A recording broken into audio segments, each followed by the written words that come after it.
Azad Samaj party के राष्ट्रीय अध्यक्ष नगीना लोकसभा प्रत्याशी चंद्रशेखर आजाद ने धामपुर अपने कार्यालय पर प्रेस वार्ता की। प्रेस वार्ता के दौरान उन्होंने कहा कि मीडिया लोकतंत्र का चौथा स्तंभ है। चौथे स्तंभ के बगैर हमारी बात दूर तक नहीं जा सकती, जहां तक हम पहुंचाना चाहते हैं।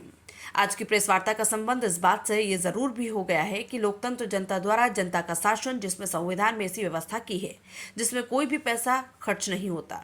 वोटरों का वोट अपनी मर्जी से निर्भीक व निडर होकर के जिस व्यक्ति को वोट चुनना चाहते हैं उसे अपना वोट दे सकता है। लेकिन बड़े दुख के साथ मुझे कहना पड़ रहा है कि भारतीय जनता पार्टी लोकतंत्र में भरोसा नहीं रखती, इसलिए उनके यहाँ के विधायक और नेता, उनकी पार्टी के पदाधिकारी, यहाँ के प्रधानों को, बीडीसीओ को, जिला पंचायत सदस्यों को जिस तरह से अपने घरों व कार्यालय में बुलाकर धमका रहे हैं, वो इस बात का स्पष्टीकरण है। भाजपा की जो पूरी टीम है, चुनावी टीम भी है, उनके नेता भी घबरा गए। बुकलाहट में जनता को कीड़े मकोड़े समझने की गलती कर रहे हैं। उनका ये मानना है कि अगर जो प्रधान उनके पक्ष में काम नहीं करेगा, या तो प्यार से काम कर दे या उसका बस्ता रखवा देंगे या उसे परेशान करेंगे, उसको प्रधानी नहीं करने देंगे। मैं स्पष्ट रूप से कहना चाहता हूं, चुनाव अपनी जगह ठीक चल रहा है, लेकिन अगर कोई अनावश्यक ऐसी कार्रवाई करता है जो असंवैधानिक है तो उसके खिलाफ मजबूती से मजबूत संघर्ष करने के लिए हम लोग तैयार हैं। मैं मीडिया के माध्यम से सभी नगीना लोकसभा क्षेत्र की जनता को कहना चाहता हूं कि अगर आप पर वोट का दबाव बनाएं तो हमें सूचित करें, और अगर किसी भी प्रधान को जो निर्भीक होकर अपना वोट वो अपने क्षेत्र को वोट कराना चाहता है, उसको कोई डराने का काम करेगा या उसके बस्ते को या उसके कार्य क्षेत्र में कोई परेशान करने का काम करेगा, मैं चंद्रशेखर आजाद सभी प्रधानों से वादा करता हूं कि अगर एक भी प्रधान के साथ अन्याय हुआ तो मैं उसी प्रधान के साथ और अपनी पूरी पार्टी के नेताओं के साथ जिला कार्यालय पर धरना दूंगा। अगर किसी भी प्रधान को अनावश्यक रूप से परेशान किया गया, किसी बीडीसीओ व जिला पंचायत सदस्य को या किसी भी आम आदमी को डराया धमकाया गया, बूथ को कैप्चर करने या गुंडागर्दी करने का प्रयास किया गया, तो भारतीय जनता पार्टी को सबक सिखाने के लिए हम लोग पीछे नहीं हटेंगे। हम 26 व 27 राज्यों में संगठन चलाते हैं और एक मजबूत संगठन के जिम्मेदार लोग हम हैं। हमने पहले भी आंदोलन किए हैं। नगीना से तन्वी राणा की रिपोर्ट। पढ़ के घर में बैठे हैं, जिनके माँ बाप इस उम्मीद से बैठे हैं कि हमारा बच्चा कामयाब होकर हमारी बुढ़ापे का सहारा बनेगा, वो बच्चे जो सुसाइड कर रहे हैं उनको रोजगार मिले। बीटेक, एमटेक, पॉलिटेक्निक, ITI और जो प्रोफेशनल कोर्स है MBA, MCA, BBA, BCA के बच्चों को भी, high school, inter graduate course को, सब बच्चों को रोजगार मिले। कुटीर उद्योग लगा के महिलाओं को रोजगार मिले। तमाम तरह का प्लान लेके हम लोग नगीना में है कि नगीना को हमें इसी तरह से तैयार करना है, क्योंकि जिस तरह से अन्य नोएडा जैसे जिले तैयार हुए, और क्योंकि राजनीति में नया होने के कारण ये मेरी कर्म भूमि है, तो कर्म भूमि की जिस तरह मातृभूमि की सेवा होती है, उसी तरह से इस कर्म भूमि की सेवा भी करने का काम चंद्रशेखर करेगा।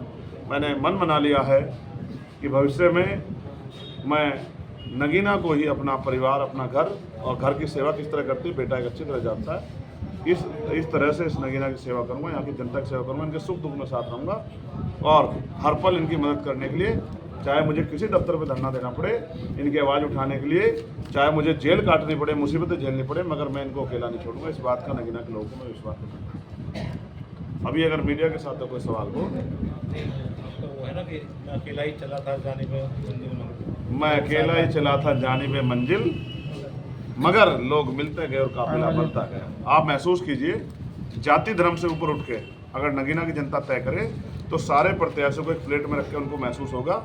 एक तरफ वो प्रत्याशी हैं जिनको 2-2, 3-3 बार मौका मिला और उनसे उनके घर के पड़ोस की जनता खुश नहीं है। दूसरे वो प्रत्याशी हैं जिन्होंने जनता के सुख दुख में कभी हिस्सेदारी नहीं की। उनको ये भी जानकारी नहीं है कि इस लोकसभा क्षेत्र में कितने बूथ हैं, कितने गाँव हैं, किस तरह की परिस्थितियाँ गाँव में हैं। वो वाली स्थिति भी महसूस होती है कि आलू पेड़ पे लगते हैं या पेड़ के नीचे लगते हैं। शायद क्योंकि मैं ग्रामीण पृष्ठभूमि से आया हूँ, किसान का बेटा हूँ, प्राइमरी स्कूल के मास्टर मेरे पिताजी थे, तो मैं तो गरीबी देख के आया हूँ, मैं गरीबों का दर्द समझता हूँ। जिस तरह से नगीना की जनता ने एक बड़ा समर्थन चंद्रशेखर के खेमे में खड़ा किया, इससे ये सब लोग बौखला गए हैं। ये सोचते हैं कि जो हम धोखे भरे भ्रष्टाचार की राजनीति करते हैं वो राजनीति आगे नहीं चल पाएगी अगर चंद्रशेखर आज़ाद अपने पैरों पर खड़ा हो गया, नगीना से जीत कर आ गया। अच्छा, जब जनता ठान लेगी, जनता की आवाज़ कुदरत की आवाज़ होती है, और जो कुदरत की आवाज़ होती है उसको कोई नहीं रोक सकता है। जब नगीना की जनता ने मन बना लिया, ये लोकतंत्र का चमत्कार ही तो है कि जहाँ राजा महाराजा राज करते थे, वहाँ प्राइमरी स्कूल के मास्टर के बेटे को भी अवसर मिला है कि वो भी लोकतंत्र में हिस्सेदारी करें। और आज का जो रोड शो था धामपुर का, मेरे पत्रकार साथियों ने देखा होगा कि विपक्षी जो पार्टियां थी उनकी गाड़ियों में ड्राइवर के अलावा एक एक आदमी मुश्किल पे होगा, खाली गाड़ियां थी। और बाकी आज़ाद समाज पार्टी का जो जन सैलाब, क्योंकि कल ही हमने तय किया कि हमें रोड शो करना है, तो आप देखिए कितना मजबूत रोड शो था। ये इस बात का उदाहरण है कि नगीना क्षेत्र की जनता ने मन बना लिया कि वो आज चंद्रशेखर आज़ाद को अपनी सेवा करने का मौका देना चाहते हैं। चंद्रशेखर जी, विपक्ष के कुछ लोगों ने सहारनपुर से 2 व्यक्तियों को लाकर प्रेस कॉन्फ्रेंस कराई और उसमें आपके ऊपर आरोप लगाया कि रासुका जिस पर लगी हुई सोनू, उसकी मौत हो गई थी, उसकी फंडिंग भी आप खा गए और फंडिंग बहुत बड़ी मात्रा में आ रही है, वो सारा पैसा आप चीट कर रहे हो। उनसे कहिए कि सरकार उनके रिश्तेदारों की है, वो कृपया मेरी जांच करा दें। जिनके साथ मिलकर 3-3 बार सरकार बनाई है वही सरकार मौजूदा है, कोई घबराने की जरूरत नहीं। उनसे कह के मेरी जांच करा दे और जांच में जो दोषी पाया जाएगा उस पर सख्त कार्रवाई हो। मैं फिर आपसे कहूँगा, आरोप लगाने के अलावा मेरे पास है क्या, और वो कितनी पुरानी घटना। अगर अब आपके आरोप लगाया जाए तो आप समझिए वो आज़ाद समाज पार्टी के बढ़ते कद से बौखला गए हैं, और वो कौन लोग हैं आप ये भी बेहतर जानते हैं, वो किसी पार्टी के पदाधिकारी हैं। तो मैं उन पर कोई टिप्पणी नहीं करना चाहता। सब मेरे ही भाई हैं, कुछ दिनों बाद हमारे खेमे में खड़े दिखाई देंगे। जो अभी ग्राम प्रधानों को और जिला पंचायत सदस्यों को आपने कहा कि दबाव है उन पे, तो क्या कोई ऐसा मामला सामने आया है, कोई शिकायत आपके पास? जी बिल्कुल, सिहोरा ब्लॉक के, नजीबाबाद ब्लॉक के बहुत सारे प्रधानों ने मुझसे कल रात में मीटिंग की और उन्होंने मुझसे बताया कि हमें इस तरह का दबाव दें। उनसे तो ये भी कहा गया यहाँ के भाजपा के एक बड़े नेता द्वारा कि अगर आप भाजपा से सहमत नहीं हैं तो आप विपक्षी किसी पार्टी को वोट दे दो, चंद्रशेखर आज़ाद को छोड़ दो। सर, नगीना के एक मिला जुला खेल पर्दे के पीछे चल रहा है। यहाँ के बराबर के फार्म हाउसों में विपक्षी पार्टियों की एक अच्छी जुगलबंदी रात में बैठ के बड़े बड़े नेताओं में बनती है कि किसी तरह चंद्रशेखर आज़ाद को रोक लो। चंद्रशेखर आज़ाद को रोकने का काम तो जनता के हाथ में है और उसको आगे बढ़ाने का काम भी जनता के हाथ में। और जब जनता ने ठान लिया, तो जब कुदरत किसी को इज्जत देती है तो वो किसी गैर जिम्मेदार आदमी पे या किसी की गैर जिम्मेदार चाहत पे नहीं रुकती। सर, नगीना के लोगों का जैसे कि पुराने जो सांसद रह चुके हैं उन पर आरोप लगता है कि वो सांसद बनने के बाद यहाँ से चले जाते, गायब हो जाते हैं। सर, आपका क्या रुझान, इसमें क्या करेंगे आप? हाँ, ये बड़ा अच्छा सवाल है, लेकिन मुझसे सवाल किसी ने पूछा नहीं, क्योंकि देश के प्रधानमंत्री, कर्म भूमि को आपने महत्वपूर्ण हाँ, देश के प्रधानमंत्री गुजरात से आके बनारस में लड़ते हैं। हम तो कुछ उन्हीं से सीख लेते हैं कि भाई जहाँ की जिस जनता, देखो इस नगीना पे कर्ज है, बिजनौर पे, बिजनौर के लोगों का कर्ज है हमारे ऊपर। कैसे 89 में यहीं से हमारी बड़ी नेता को समाज ने मेंबर ऑफ पार्लियामेंट बनाया, लेकिन उन्होंने इस क्षेत्र से मुंह मोड़ दिया।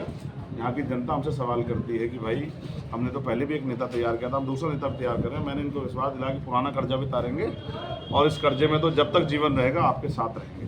और देखो, आप याद मानो, मैं जबान दे के पीछे नहीं हटता। इस बात को मीडिया के लोग भी मेरी आदत को जानते हैं। अगर मैंने कोई वचन दे दिया तो मैं उसका पालन करता हूँ। मैं फिर आपसे कह रहा हूँ, आगे मौका मिलने दीजिए। नोएडा से भी बेहतरीन बिजनौर जिलों को बनाएंगे।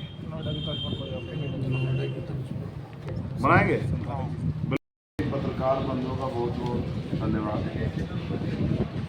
ये वो बहुत कम समय में और हमारे निमंत्रण पे यहाँ पहुँचे। उसके बाद क्योंकि आज लोकसभा चुनाव के प्रचार का आखिरी दिन है और सुबह 10 बजे निकलने के बाद रात को 4 बजे आने के बाद मैं लगातार कोशिश करने के बाद आपसे वार्ता नहीं कर पाया, लेकिन आज क्योंकि थोड़ा सा समय मिला है, मीडिया लोकतंत्र का चौथा स्तंभ है और चौथे स्तंभ के बगैर हमारी बात दूर तक नहीं जा सकती जहाँ तक हम पहुँचाना चाहते हैं। आज की प्रेस वार्ता का संबंध इस बात से है, ये जरूरी भी हो गया कि लोकतंत्र, जनता द्वारा जनता का शासन, जिसमें संविधान ने ऐसी व्यवस्था की है कि कोई एक पैसा भी खर्च नहीं होता है वोटर का। वोटर अपनी मर्जी से निर्भीक होकर, निडर होकर अपनी वोट का प्रयोग करके जिस व्यक्ति को वो चुनना चाहता है उसको वोट दे सकता है। लेकिन बड़े दुख के साथ मुझे कहना पड़ रहा है कि भारतीय जनता पार्टी लोकतंत्र में भरोसा नहीं रखती। इसलिए उनके यहाँ के विधायक और उनके नेता, उनकी पार्टी के पदाधिकारी, यहाँ के प्रधानों को, बीडीसीओ को, जिला पंचायत सदस्यों को जिस तरह से अपने घरों पे बुला के, कार्यालय बुला के धमका रहे हैं, वो इस बात का स्पष्टीकरण है कि भाजपा की जो पूरी टीम है, चुनावी टीम भी और उनके नेता भी, वो घबरा गए हैं और वो बौखलाहट में जनता को कीड़े मकोड़े समझने की गलती कर रहे हैं। उनका मानना है कि अगर जो प्रधान उनके पक्ष में काम नहीं करेगा, चाहे तो वो प्यार से काम कर दे या अदरवाइज वो उसका बस्ता रखवा देंगे, उसको परेशान करेंगे, उसको प्रधान ही नहीं करने देंगे। मैं स्पष्ट रूप से कहना चाहता हूँ, चुनाव अपनी जगह सही है, लेकिन अगर कोई अनावश्यक ऐसी कार्रवाई करता है जो इलीगल है, असंवैधानिक है, उसके खिलाफ मजबूत से मजबूत संघर्ष करने के लिए हम लोग तैयार हैं। मैं मीडिया के माध्यम से सभी नगीना की जनता को कहना चाहता हूं, अगर कोई आप पे वोट का दबाव बनाए तो आप हमें सूचित करें। प्लस अगर किसी भी प्रधान को जो निर्भीक होकर अपनी वोट का प्रयोग और अपने क्षेत्र की वोट का प्रयोग करना चाहता है अपने लोगों का, अगर उसको कोई डराने काम करेगा या उसके बस्ते को या उसके कार्य क्षेत्र में कोई उसको परेशान करने का काम करेगा, मैं चंद्रशेखर आज़ाद सभी प्रधानों से वादा करता हूं कि अगर एक भी प्रधान के साथ अन्याय हुआ तो मैं उसी प्रधान के साथ और अपनी पूरी पार्टी के नेताओं के साथ जिला कार्यालय पर धरना दूंगा। अगर किसी भी प्रधान को अनावश्यक परेशान किया गया, किसी भी बीडीसी को, जिला पंचायत सदस्य को, किसी भी आम आदमी को अगर डराया धमकाया गया, बूथ पे कैप्चर करने का या गुंडागर्दी करने का प्रयास किया गया, तो भारतीय जनता पार्टी को सबक सिखाने में हम लोग पीछे नहीं हटेंगे। हम 26-27 स्टेट में संगठन चलाते हैं और एक मजबूत संगठन के जिम्मेदार लोग हम लोग हैं। हमने पहले भी आंदोलन के जरिए सरकारों को के दांत खट्टे किए हैं। अगर सरकार के इशारे पे प्रशासन, पुलिस या उनके नेता गुंडागर्दी करेंगे तो इसका मजबूती से हम लोग सामना करेंगे और सभी लोग नगीना के निर्भीक होकर अपनी वोट का प्रयोग करें।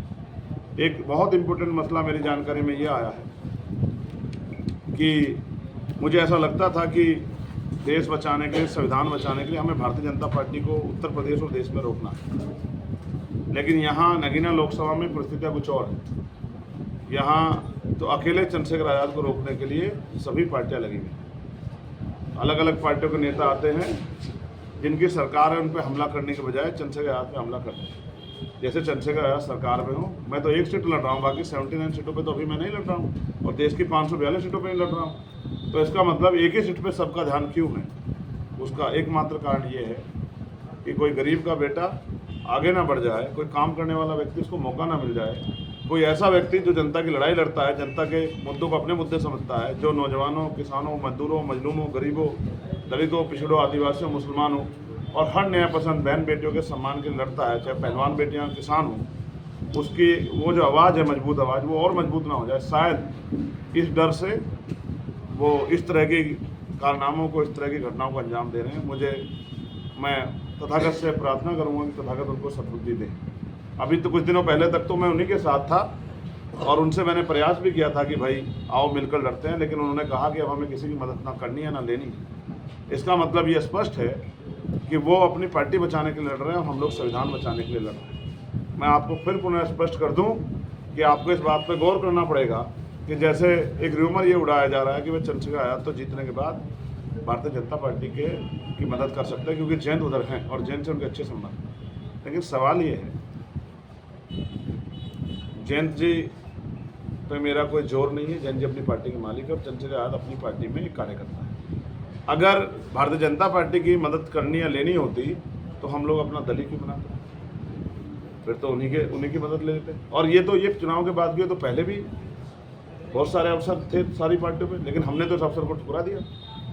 इसलिए मैं आपसे कहना चाहता हूँ, ये जो रूमर है ये इसलिए है, ये रूमर भी वो लोग उड़ा रहे हैं जिनके खुद के 8 MLA भारतीय जनता पार्टी को राज्यसभा में जिता के आए। वो MLA जो बिल्कुल उनके साथ रहते थे, अपनी पार्टी पे तो जोर नहीं है, लेकिन एक भय के कारण कि जिनको अब तक आपने वोट बैंक समझ के, जिनको गुलाम समझ के आपने उनके ऊपर कुछ भी थोप दिया, उनकी हिस्सेदारी ख़त्म कर दिया। अब आपको लगता है कि वो वोट, जिस तरह की मीडिया रिपोर्ट्स हैं, जिस तरह की इंटेलिजेंस की रिपोर्ट है LIU की, कि वो वोट चंद्रशेखर आज़ाद को वोट देने का मन बना चुका है। इसलिए आप इस तरह की झूठी मनगढ़ंत बातें कर रहे हैं। आप ये भी कह रहे हैं कि चंद्रशेखर आज़ाद को सरकार ने सुरक्षा दी, लेकिन आप ये भूल जा रहे हैं कि जब 21 जुलाई को चंद्रशेखर आज़ाद और आज़ाद समाज पार्टी भीम आर्मी के लाखों लोग जंतर मंतर पर सुरक्षा की मांग करने गए थे, तो आपने भी अपनी पार्टी का एक डेलीगेशन उनके समर्थन में भेजा था। तो 6 महीने पहले जिनके समर्थन जिनके लिए आप उम्मीद कर रहे थे कि उनको सुरक्षा मिले, अब उस सुरक्षा को आप मुद्दा बना रहे हैं। इसका मतलब आप पे कुछ भी मुद्दा नहीं है। स्पष्ट रूप से मैं कहना चाहता हूँ कि विपक्षी पार्टी आप बौखला गई है, और मुझे ऐसा भी लगता है सारी पार्टी